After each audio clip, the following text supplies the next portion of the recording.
Most people see teachers as professionals who simply give students information to expand their academic horizons. While this is one aspect of the job, I do not think it is the most important. Today I will go over what I believe to be the key aspects of teacher professionalism and how they guide my professional practice. As Nieto mentions in the Teacher as Professional video, students are more willing to work hard for a teacher that they feel cares for them. I believe that the first part of being a teacher professional weighs on those relationships you create with students.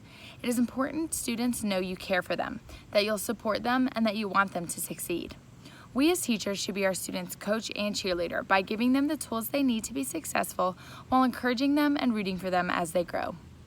In order to create strong relationships with students, it is important to understand the student's background. One of the diversity proficiencies is understanding the learner. In order to understand each student, teachers should engage families and other stakeholders in planning for individual success.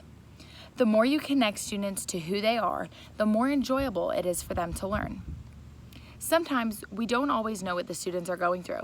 They may be homeless, hungry, scared, worried, but it is our job as educators to be the sense of calm and provide a stable environment for them. Once you have connected with this student and understood their background, then the real learning begins. The first of the 5 National Board for Professional Teaching Standards core propositions is that teachers should be committed to students and their learning. I believe this to be the most important proposition because of the word committed.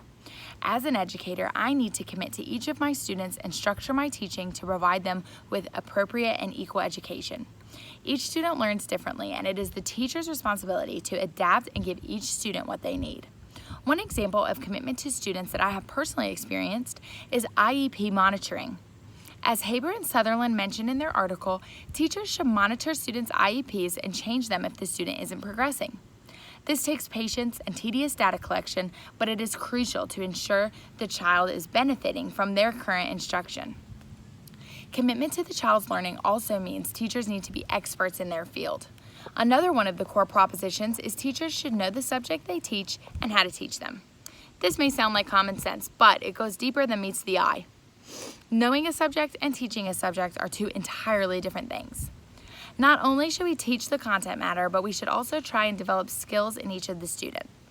In the Nieto video, someone said that they became a teacher to help kids develop their abilities. Being a teacher means that we need to be committed to enhancing each student's abilities, even the ones they didn't know they had. Beyond academics, teachers are responsible for advocating for their students. Teachers need to advocate for fairness, equity, and social change in the learning environment. I am an elementary school special education teacher, so most of my students cannot stand up for themselves. I am dedicated to ensuring my students have equal opportunities both academically and socially. Sometimes this includes advocating to the parents. In IEP meetings, as Haber and Sutherland mentioned in their article, parents may not know the best educational decisions for their child. I personally have seen this a few times because parents might not understand the services and accommodations students would receive in specific settings. But as a teacher, it is my responsibility to fight for what is best for the student's education, even if that means disagreeing with the parents. Advocacy goes beyond just the special education department. Every teacher needs to be a voice for their students. The final key aspect of teaching that I believe to be very important is adaptation. Teachers have to be able to adapt to all kinds of scenarios while maintaining a sense of stability for the students. I believe this links 2 of the professional teaching standards core propositions: managing and monitoring student learning and learning from our own experience. In order to manage and monitor student learning, teachers need to be able to improvise in different situations. Teachers experience all kinds of crazy things, and our reactions to these experiences cannot just be taught in a professional development seminar. I believe learning to adapt and improvise comes from systematically thinking about our practice and learning from our experiences. The more experience we get as teachers, the more wisdom and comfort we will have to deal with any situation thrown at us. All of the teachers featured in the Voices from the Field, the 21st Century video, mentioned the need for adapting to changes that they have seen over the years. Some of the things I have had to adapt to while teaching my students is managing severe behaviors, changing a schedule due to IEP meetings, teaching using a whiteboard because the Wi-Fi went out that day, allowing students to answer questions by pointing because they struggle with communication. The list goes on and on.